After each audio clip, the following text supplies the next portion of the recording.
सतना में कथित 40 एकड़ सरकारी जमीन घोटाले का मामला एक बार फिर सुर्खियों में है। यह मामला दिखाता है कि सरकार बदलने पर कैसे अफसरों की किस्मत, जांच रिपोर्ट और पूरे घटनाक्रम की दिशा 180 डिग्री घूम जाती है। 5 साल पुराने इस हाई प्रोफाइल केस में जिस IAS अधिकारी को शिवराज सिंह चौहान की सरकार ने पहली नजर में दोषी मानकर आरोप पत्र थमा दिया था, उसी अधिकारी को मुख्यमंत्री डॉक्टर मोहन यादव की सरकार ने पूरी तरह निर्दोष घोषित कर दिया है। यह बदलाव न केवल प्रशासनिक तंत्र की कार्यप्रणाली पर सवाल उठाता है, बल्कि यह भी दर्शाता है कि राजनीतिक परिस्थितियां किस तरह जांच की गति और नतीजों को प्रभावित कर सकती हैं। यह पूरा मामला 2012 बैच के IAS अधिकारी से जुड़ा हुआ है, जो फरवरी 2020 से दिसंबर 2021 तक सतना कलेक्टर के पद पर रहे।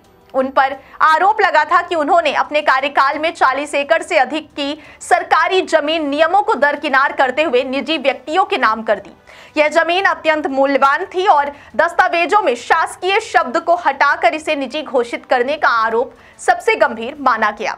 शिवराज सरकार ने इस मामले को अत्यंत गंभीरता से लिया था, क्योंकि कलेक्टर को सरकारी जमीनों का संरक्षक माना जाता है। ऐसे में जमीनों को निजी लोगों के नाम करने जैसे आरोप बेहद संगीन थे। वर्ष 2021 के अंत में मामला बढ़ा तो अजय कटेसरिया को सतना से हटाकर मंत्रालय में उप सचिव के पद पर भेज दिया गया। इसके बाद तत्कालीन रीवा कमिश्नर अनिल सुचारी को पूरे मामले की जांच सौंपी गई। कमिश्नर की पहली रिपोर्ट ने ही कटेसरिया को सीधे दोषी ठहराया। रिपोर्ट सामान्य प्रशासन विभाग GAD को भेजी गई, जिसके आधार पर 30 मार्च 2022 को कटेसरिया को आरोप पत्र जारी किया गया। उनसे 15 दिन के भीतर जवाब मांगा गया। मामला इतना हाई प्रोफाइल था कि खुद मुख्यमंत्री शिवराज सिंह चौहान ने अप्रैल 2022 में चित्रकूट के एक मंच से बिना नाम लिए कलेक्टर की भूमिका पर सवाल उठाए थे। उन्होंने यह भी कहा कि मैं बेईमानों को नहीं छोड़ूंगा। इस बयान के बाद माना जा रहा था कि कटेसरिया पर कड़ी कार्रवाई लगभग तय है। कलेक्टर अजय का कार्यकाल भी विवादों से भरा रहा। फरवरी 2020 में नियुक्त होने के बाद उन्होंने सरकारी जमीनों को माफिया और नेताओं के कब्जे से छुड़ाने का अभियान चलाया था। उन्होंने कई संवेदनशील जमीनों को दोबारा सरकारी घोषित किया था, जिसमें कोर्ट परिसर से लगी 2 एकड़ जमीन और अमरपाटन में कांग्रेस नेता राजेंद्र कुमार सिंह की जमीन शामिल थी। इसी कारण वे सत्ता पक्ष के नेताओं की प्रशंसा भी बटोर चुके थे। लेकिन जब उन्होंने तत्कालीन मंत्री रामखेलावन पटेल की जमीन को भी सरकारी घोषित कर दिया, तो कहा जाने लगा कि उनकी जगह बदलना निश्चित हो गया है। कुछ ही समय बाद उन पर जमीन घोटाले के आरोप उभरे और उन्हें हटा दिया गया। 4 मामलों को आधार बनाकर उन पर आरोप पत्र जारी किया गया। इनमें चित्रकूट तहसील की 36 एकड़ सरकारी जमीन को निजी नामों पर किए जाने, नजूल की जमीन को अनुसूचित तरीके से निजी व्यक्तियों को दिए जाने और रघुराज नगर क्षेत्र में कई भूखंडों को निजी घोषित करने जैसे आरोप शामिल थे। मामले में तब बड़ा मोड़ आया जब कटेसरिया ने आरोपों के जवाब में अपना बचाव प्रस्तुत किया। उन्होंने कहा कि जिन विवादित आदेशों को लेकर उन्हें आरोपित किया जा रहा है, वे वास्तव में राजस्व मंडल और वरिष्ठ न्यायालयों द्वारा पारित आदेशों के अनुपालन में जारी किए गए थे। उन्होंने यह भी तर्क दिया, रिकॉर्ड सुधारने के अधिकार तहसीलदार के पास हैं और उन्होंने केवल प्रक्रिया को आगे बढ़ाया।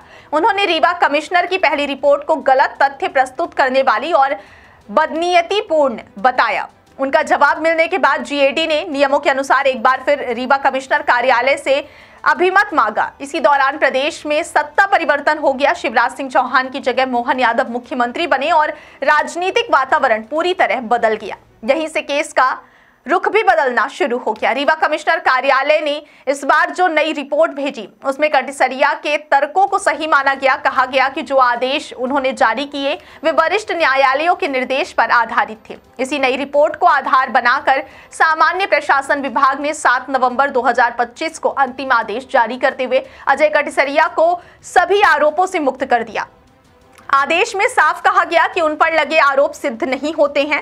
इस तरह जिस अफसर को कभी दोषी मानते हुए मुख्यमंत्री तक ने मंच से चेतावनी दी थी, वही अफसर सरकार बदलते ही पूरी तरह निर्दोष घोषित कर दिया गया। यह पूरा प्रकरण इस बात का उदाहरण बन गया कि प्रशासनिक जांचें किस तरह सत्ता के बदलते ही नई दिशा पकड़ सकती हैं। अब राजनीतिक और प्रशासनिक गलियारों में चर्चा है कि क्या जांच में वास्तविक त्रुटि थी या रिपोर्टों को सत्ता के हिसाब से नया रूप दिया गया। यह सवाल उठ रहा है कि आखिर कैसे एक ही कमिश्नर कार्यालय की 2 रिपोर्टें बिल्कुल उलट कैसे हो सकती हैं? सतना का यह मामला प्रशासनिक पारदर्शिता, भूमि प्रबंधन और अफसरों की जवाबदेही पर बड़े सवाल खड़े करता है।